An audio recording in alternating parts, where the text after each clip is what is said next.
On this episode of Cell Block 6. I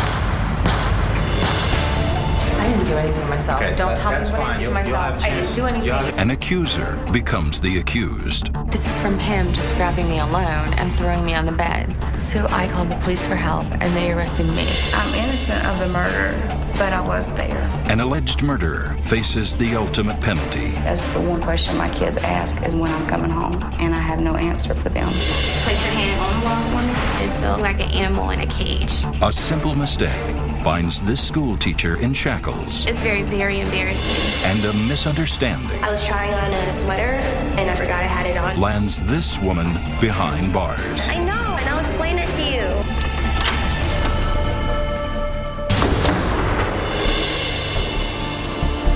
It's midnight, and for the inmates at Georgia's Gwinnett County Detention Center, that means lights out. Cell Block 6 is in lockdown. The day is over for the inmates, but things are heating up at the Sally Port, the main entrance, where undercover officers have just arrived from their latest prostitution sting.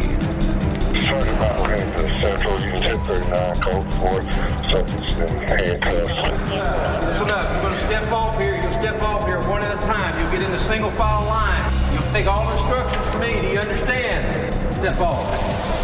These are females that advertise online for out-call services. Don't move. We had undercover officers pose as would-be Johns.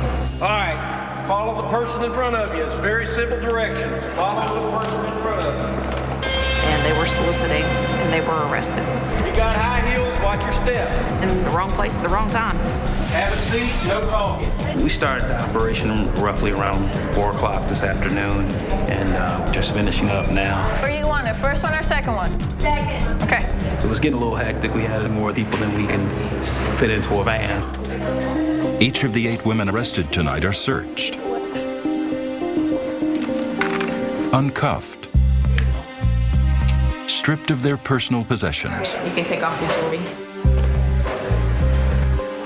then photographed. Look at the camera, one down. Identifying marks such as tattoos are documented as well. I need to see your arm, and I need a picture of it. Move your jacket over, please. That's it. Thank you. Sometimes, the deputies find evidence of other crimes. What else you got stuff down here? Oh, it's crap pipe. Oh, it's searched. Most of the women snared in the sting are compliant. Do you have anything else on you? No, I didn't know. A few are not. Take these off. We're going to check underneath your hair. We're gonna have to check it out. Deputies routinely examine hair for contraband, such as drugs or drug paraphernalia. Everyone arrested in tonight's sting operation is charged with solicitation. They will spend the next 48 hours in a holding cell, trying to find someone to bail them out.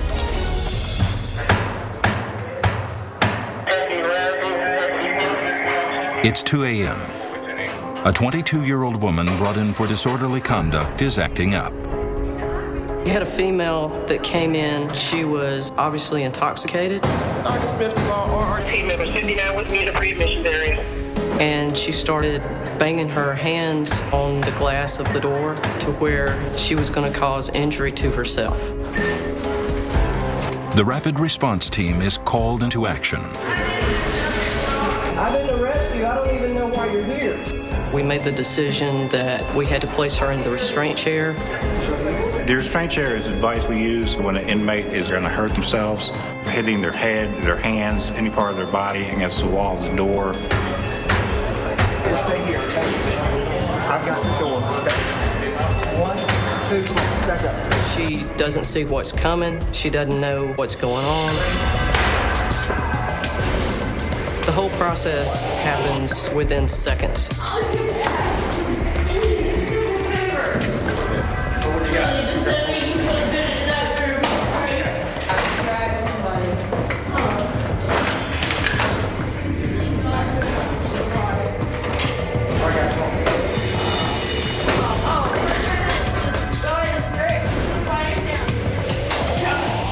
Inmates cannot be in a restraint chair for more than 4 hours. being restrained longer could cause them to develop a fatal blood clot.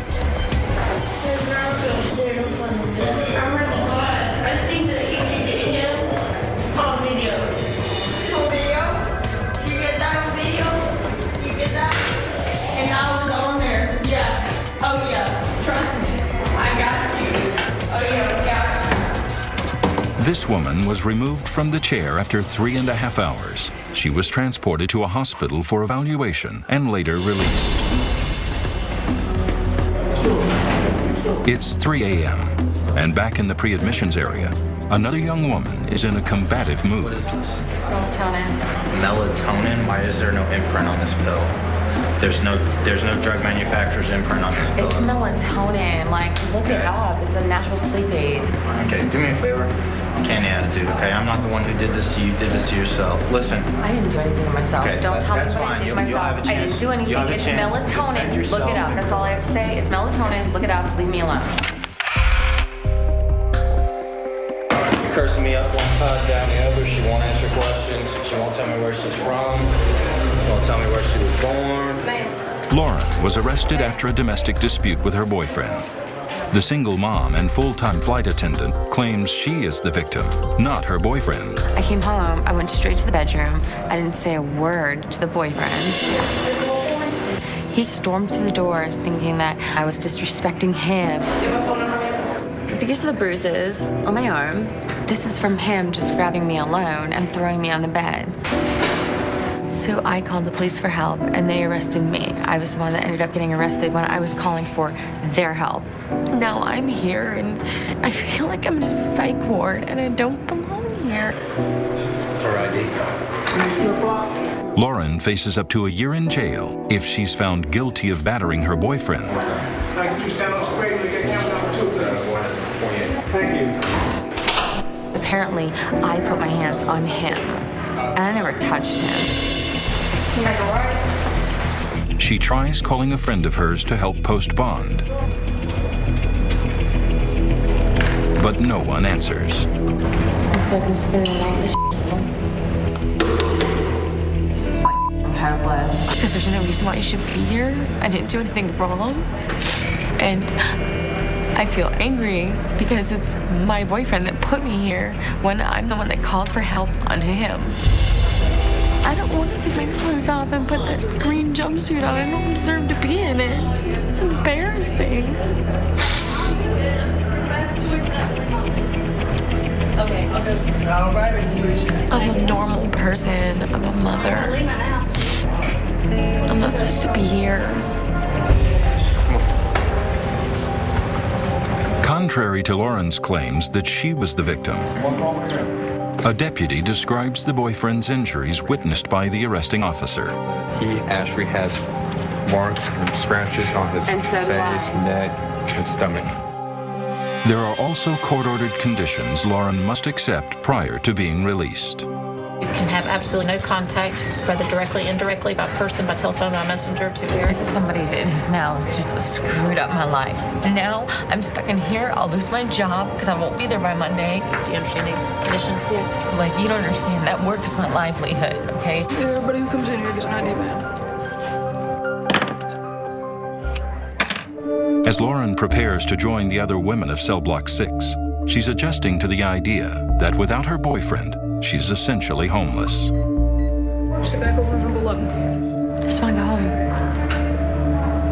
I don't even know where that is right now. Just know that I don't want to be here. Lauren remained in the holding cell for 48 hours. She was released on $2,600 bond and is currently awaiting trial. I just want to get my stuff out of the apartment, and I'll live in my car. I don't know where to go. I don't know what to do, but I'll do anything just to get away from him. Coming up, was it a misunderstanding or a misdemeanor?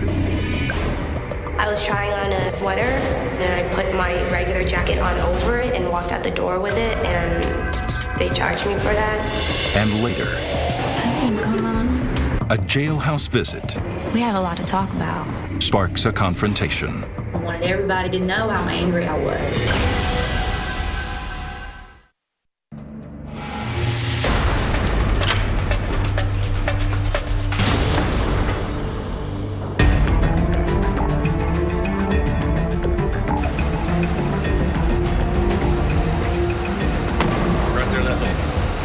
first arrested, it was very embarrassing. First thing that came through my mind was, what am I going to tell my parents? It's 8:30 p.m. and Stacy has just been arrested for shoplifting from a local clothing store. Have you been here before? Go ahead and turn around and face the wall for me. How old are you? 22. I was trying on a sweater, and I forgot I had it on, and I put my regular jacket on over it and walked out the door with it, and they charged me for that. I explained to them at the time that I wasn't stealing. Is this your first time ever arresting? Yes. I guess we just kind of assumed nothing I said was true. As I was being patted down, I was feeling very violated because there was no area that they weren't going to search. They'll look down your pants, they'll shake out your bra. Okay, Stacey, movie camera number 2. Don't move, don't blink. Turn around and face the wall. When I first got caught, I definitely was thinking about how upset my parents would be and how they're going to feel like I really let them down. So they're not going to really listen to any excuse I have either. Asian families, we're raised to represent our parents. Step through the metal detector, don't touch the wall, you'll set it off. You do everything you do so that your parents can brag about you later. It's kind of a bad reflection on my family if I end up in a place like this. It is kind of nerve-wracking to know that you're going to be sitting next to drug addicts and prostitutes. It is kind of scary. Frightened and confused, Stacy has asked to have her charges explained to her. So I don't actually get charged until I go to court? No, you're actually charged now or you wouldn't be here. You've actually been charged with misdemeanor shoplifting. If I had to apply for a job, and it always asks you, have you been arrested? I would still have to check yes, right? Yes, ma'am. Stacy has more than enough money in her purse to pay the minimum required on her $1,300 bond, Right hand. roughly $150. But there are complications. Originally, my plan was not to involve my brother and my parents and just take care of it myself. I need to post a bond, but apparently we have to have a co-signer and there are all these stipulations involved. So I eventually just caved and called my brother. Hey, Lummy, I need you to come down to the Gwinnett County Jail and bail me out. I know, and I'll explain it to you. Till 10? There's no way you can leave early and come get me? I could tell he was upset with me. He was raising his voice, but there's only so much I could explain to him over the phone. Okay. Bye. 4.5 hours later, Stacy's brother arrives to collect her belongings and pay her bond. Keys, you have a cell phone on you, sir? Yes, I do. I was really afraid of how he was going to react, what he was going to say. He's the easier one. He's the more understanding one, so I could only assume my parents would react horribly. Property pickup for form? As soon as Stacy's brother gathers her possessions, he heads outside to wait for her release. Go ahead. Come on now. Please go ahead to this door right here for me to your left. I learned I definitely don't want to get stuck in this situation again. But if I ever do, to just cooperate and keep my mouth shut and keep to myself. Hopefully my parents will give me the chance to gain their trust back and give me an opportunity to really prove to them that this won't happen again. Obviously, every time I bring home a new item or something, my mom's going to interrogate me. Stacy faces up to a year in jail and a $1,000 fine. But while she'll wait at home for her court date, upstairs, Anitra, a convicted drug user and mother of 2, is still waiting for hers. My name is Anitra and I'm 31 years old.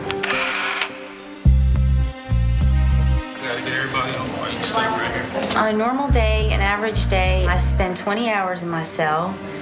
I'm allowed an hour in the morning of free time, an hour after lunch, and anywhere from an hour and a half to 2 hours in the evening. But this is no ordinary day. Anitra's mother, Anne, has just arrived. Seeing her daughter behind bars evokes painful memories. Anitra has caused a lot of grief and heartache and really destruction to not only to her life but to my life. Anitra's troubles began early in life. Molested at 11, drugs and alcohol a year later. By the time she was 17, she became a prostitute. A pimp would beat me up, and I was strangled to the point that I was on the floor. When he was like, breathe, breathe. That could have been the end of my life. When prostitution failed to support her drug habit, Anitra and her boyfriend turned to armed robbery. We were kind of like a Bonnie and Clyde kind of thing. The first time that I was in jail, I was very young. I was just a kid, I was just a kid.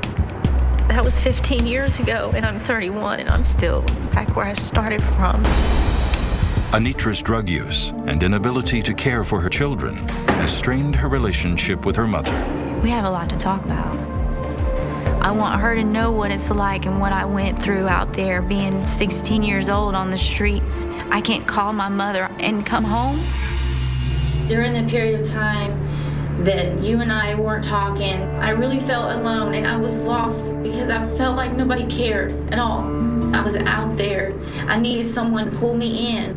You just totally disappeared. We didn't even know where you were.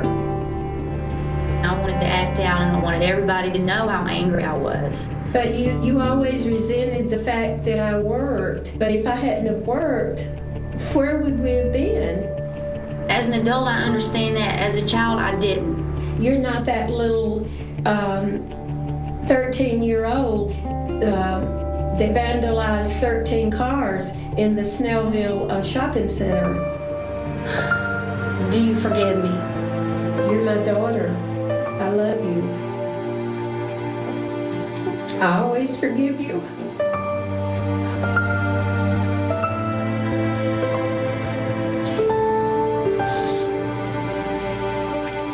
I just hope this is it. This is the time that's going to change her life.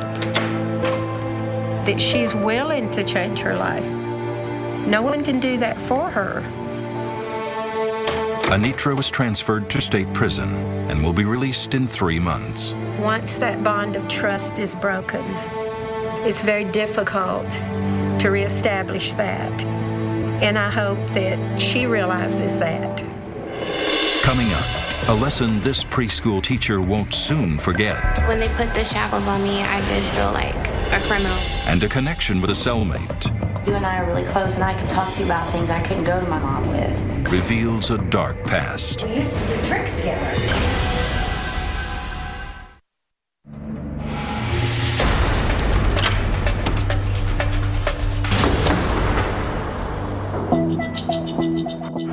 It's 4 p.m., shift change.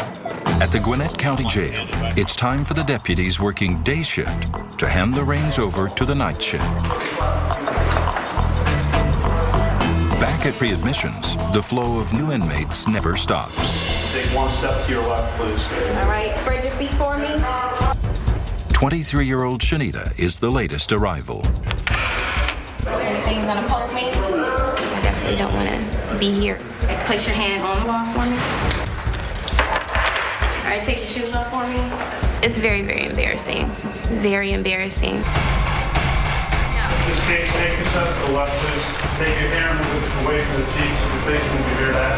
When they put the shackles on me, I did feel like a criminal, like I did something extremely wrong. And all I did was forget to pay a ticket. I want you to sign right here. Shanita is a preschool teacher. Usually she's the one telling kids to stay out of trouble. I teach 3- and 4-year-olds, and we have police officers come, and we're always talking about doing the right thing, and you never want to wind up in jail. And like, Miss Shanita, have you ever been in jail? I'm like, no, never. And then I'm here. Shanita must now wait for someone to pay her $225 fine before she can be released. Being in a holding tank and sitting around people and hearing people banging on the doors and cursing. It's very, very uncomfortable. It was hard seeing people come in that really did do something, really bad. It was like nothing to them. And I'm like, how are you smiling and laughing?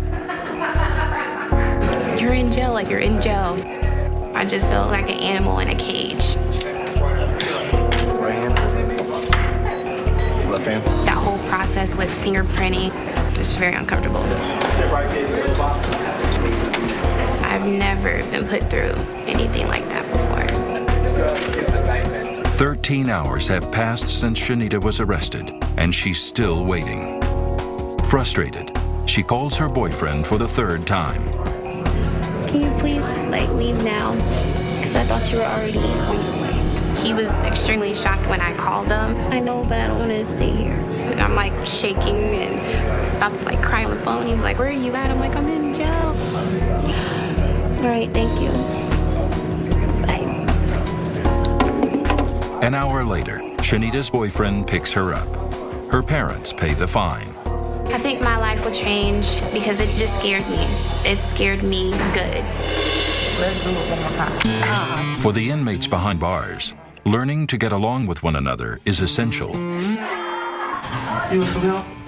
You okay? Many of the inmates have strained relationships with their families. They do often turn to other women to help fill that emotional void in their lives. Let's start with me at 8 years old. I mean, it just shows your real personality. You're such a sweet person. Thank you. Lisa, a grandmother, is Anitra's cellmate. The 46-year-old former drug addict, drug dealer, and madam has become a mother figure to Anitra. We have a special bond because you and I are really close, and I can talk to you about things I couldn't go to my mom with.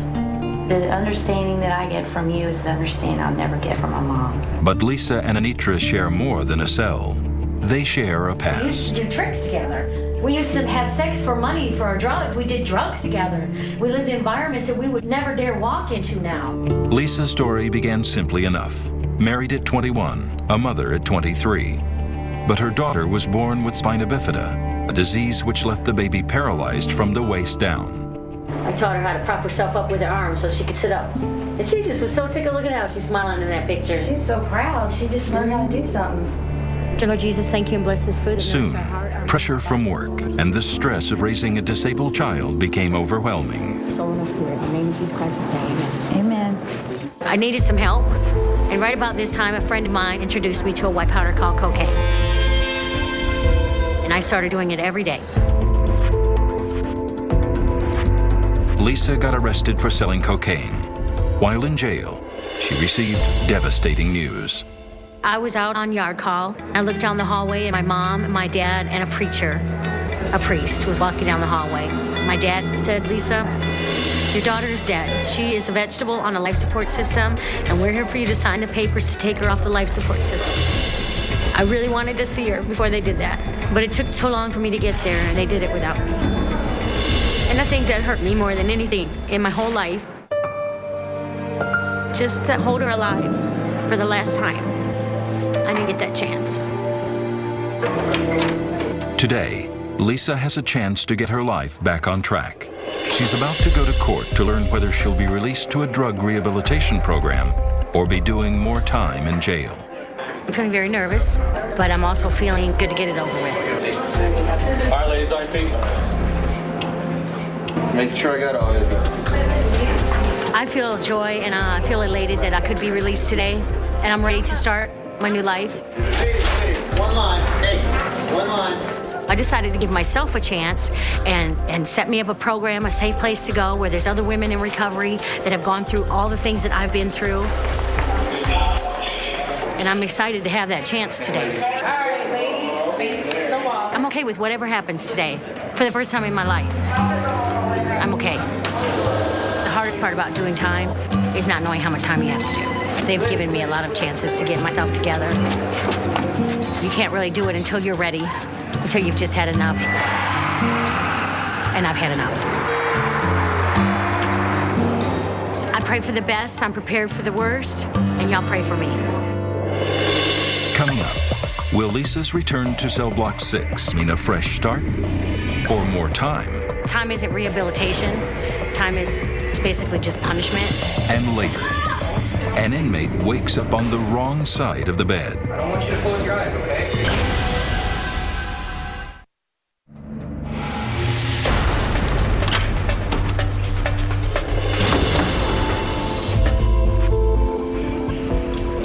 Lisa is a 46-year-old grandmother who spent much of her adult life behind bars. All right, ladies, on your feet. Today, the former drug addict, drug dealer, and madam is going to court to find out if she'll be released.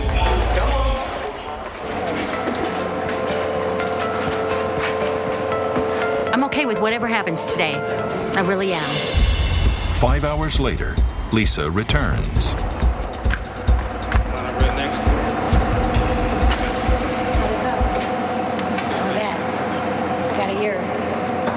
Lisa was denied a release. Yeah, but I'm okay. Still gonna be okay, but yeah, I'm very disappointed. The court sentenced Lisa to a year. All right, going down the hallway. Be on the right-hand side of the hallway. Okay, what I'm going to do is I'm going to take your cuffs off. When I do, I'd like you to place your hands on the wall. Yes, ma'am. I've done time before. We're go around the corner. Time isn't rehabilitation. Time is basically just punishment. Now I keep my head up and I keep on keeping on. That's what I do. I don't change. I get better.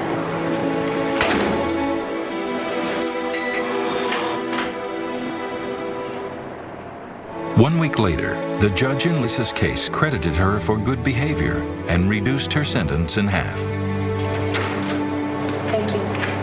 When I look at myself in the mirror today, I see a woman that is determined to make a better life for herself. A woman that is tired of coming in and out of jail. And a woman that's really excited for life's changes. That's what I see.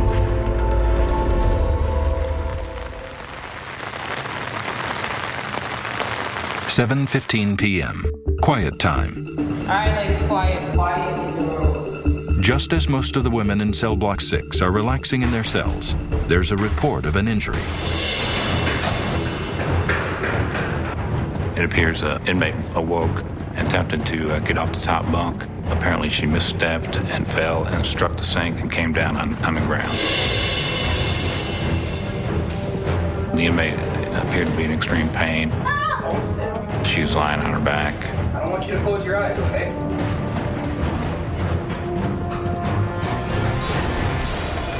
Morning to get you up out of here, okay? It's not going to be enjoyable. Got the straps. The inmate is finally placed on a stretcher and taken to the hospital for further treatment. Hands on the wall, separate your feet. Women, once they come into intake, once they go through the admissions process, they are housed together, whether it's a misdemeanor, shoplifting, a DUI, or it could be murder. Which can, for some of the younger female inmates, cause a lot of stress, especially if they've never been to jail before. Haley, an 18-year-old high school student, was just arrested for shoplifting. It's her first offense. I saw a keychain that I liked, and I go to put my hands in my pocket, and the lady was like, "Hey, why are you putting that in your pocket?" And I was like, oh crap. And she was like, "You're stealing." They saw I had a pipe and weed, and we're gonna get a warrant. We're gonna search your purse. Haley was also charged with drug possession. Hey, it's Busey. What's going on? I need a warrant number assigned, please. It's just freezing in here. You see everyone in there. They're wearing hoods and their jackets are all zipped. I don't know why they're in there. I don't really care to know. They could have been in there for murder. And I'm sitting here in the same room with them. I'm feeling scared. Haley faces up to a year in jail and a $1,000 fine on the shoplifting charge alone. I don't know why the hell I was stealing. The shoplifting thing, that's definitely gonna change. The weed smoking, I'm not gonna have it in my purse next time. Haley's dad arrived later that night and posted $1,300 bond. Haley was released and awaits her court date. Going to jail? I wish I didn't have to put them through that, make my dad pay all that money. While Haley claims not to understand what prompted her to steal, this woman understands the impulse all too well. That's what's up. Firsthand. My arrests have always been theft-related, ranging from shoplifting to forgery, credit card fraud, theft by taking. My name is Sarah. I just spent my 30th birthday in here. It felt good to steal things. I would spread everything on the floor and look at all my pretty stuff. And it was like Christmas. Sarah was arrested 6 months ago for shoplifting. It's something that she's been doing for as long as she can remember. When I was 4 years old, I would go over to construction sites and I would steal stupid things like bags of nails. And then as I got older, I remember taking things from the mall, clothes, cigarettes, knickknacks, candles, like 30 bottles of perfume. If I could get away with it and I could get out of the store with it, I deserve to have it. It's definitely an obsessive-compulsive disorder. It had literally gotten to where I would sit there and I would daydream about how I was gonna go in and take it, whether I could go back in for seconds. I mean, it was sick. This go around, I have taken advantage of the counselors that are available here at the jail. Being willing to admit that I have a problem with it is, I think, the biggest hurdle.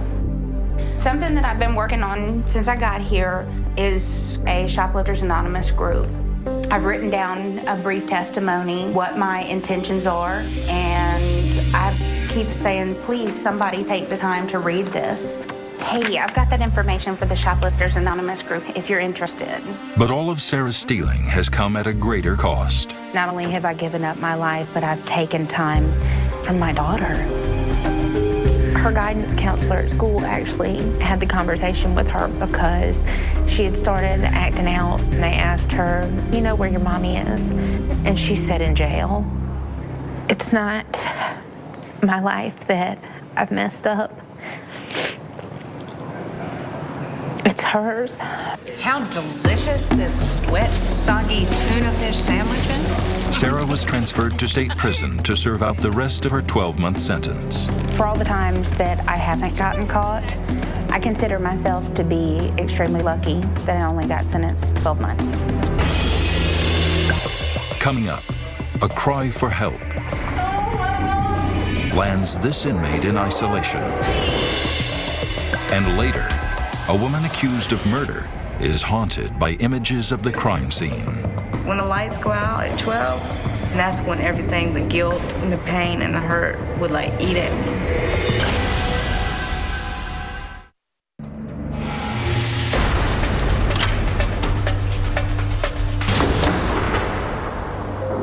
The floor plan of cell block 6 is relatively simple. Inmate cells line the walls of both the first and second floors, with the common area in the middle below. And then there's IMAX.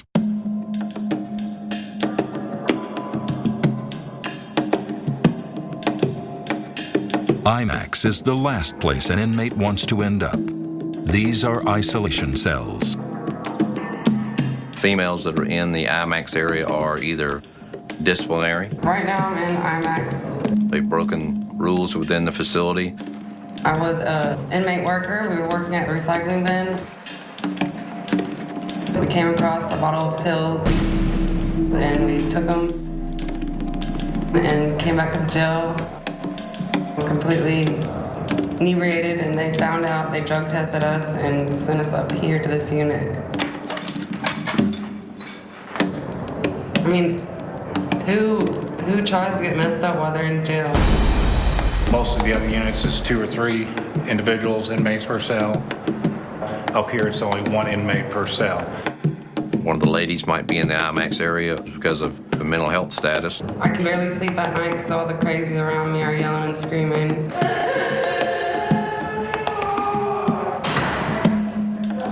Because of their possible violent tendencies.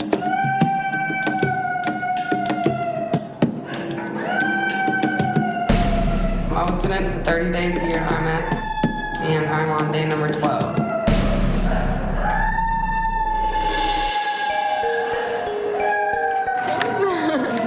Oh my God. Uh-oh, we got another screamer up there. Someone in one of the units is creating a disturbance.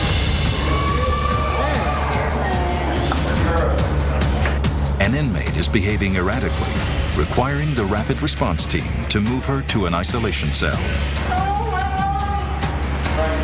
When we have a female inmate who is exhibiting distress, fear, anxiety, then the deputies can key in on that.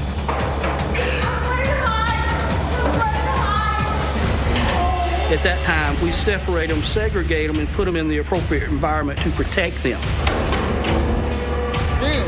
Man, she better not be in 210. She's on that water. 214? As long as she ain't.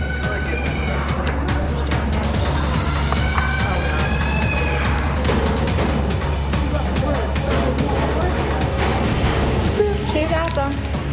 We're gonna cut that out, okay? You understand that? Unless you want to have restraint here for several hours, I suggest that you stay calm and quiet, okay? Does that make myself clear? A few minutes later, the inmate finally calms down.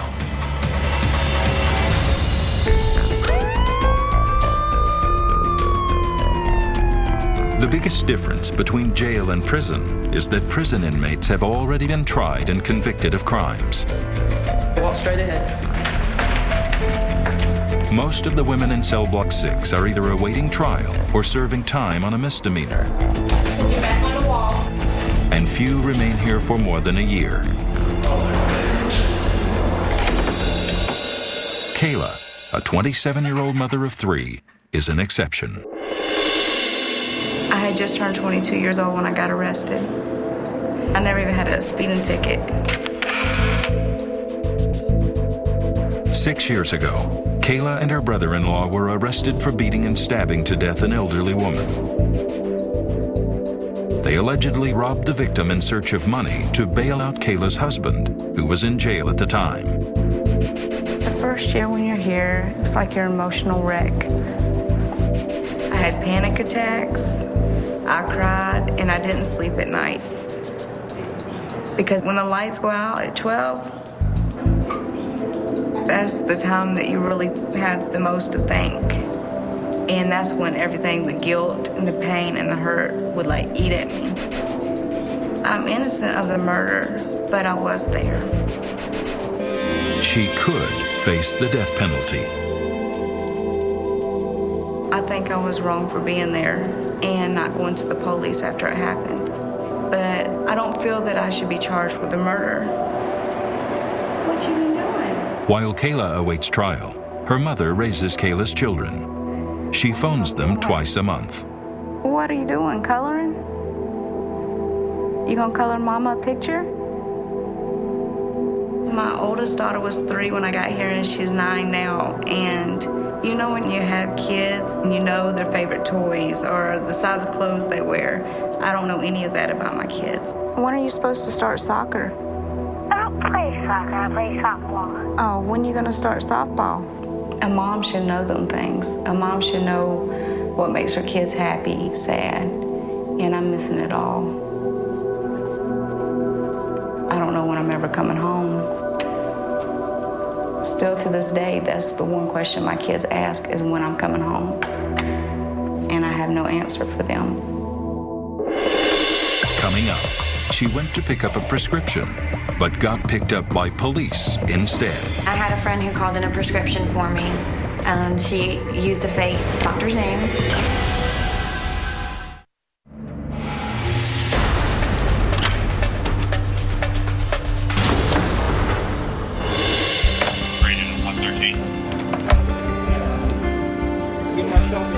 Hey, Mom. How are you? I'm good. Where are you? It's Jackie. I have good news. I'm getting out tonight. Jackie's been in jail for 45 days. The 27-year-old mother of 2 failed to pay her fines after she was convicted of obtaining drugs with a forged prescription. All right, I love you. All right, bye. Today I'm getting released from jail. It's wonderful because I can't wait to have my freedom back. I can't wait to be with my kids. Jackie became addicted to prescription drugs soon after the birth of her second child. My son had colic and he was crying day in and day out, and the pain pills made me feel like I could handle it. I had a friend who called in a prescription for me, and she used a fake doctor's name, and I went to go pick it up, and they had an officer waiting for me. Being away from my daughter has been the hardest thing. To have your freedom taken away from you it's degrading. To be locked down and not to be able to go outside when you want to step outside, going to the bathroom in front of 50 girls, or being told when to eat, you're worthless. And the guards don't make us feel any better about it. Ma'am, go and sit back down on that bench and stay out of this doorway. Don't forget to send me some lyrics. I won't. Country music for you. Yes. Yes. You've given me a backbone in here. Yeah. All of y'all have given me a backbone in here. Thank you for, We're gonna miss you. Yes.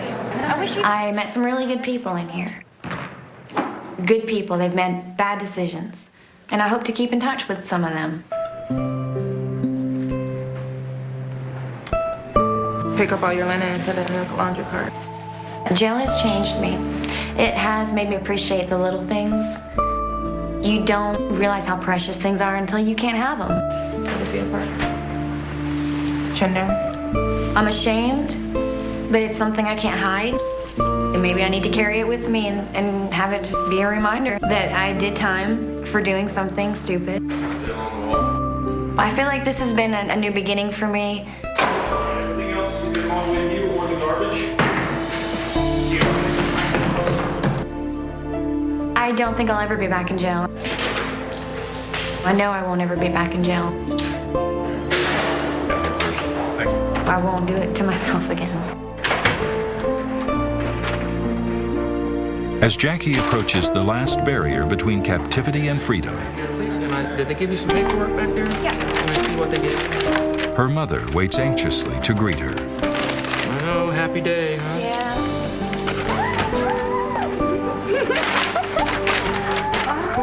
I'm so glad I'm going home. I'm so glad you're coming home too. Let's go. Let's go. Oh, it's cold out here. It is chilly. Jackie has not returned to Gwinnett County Jail since her release. I don't know how you could walk out of here without not being changed and appreciate things.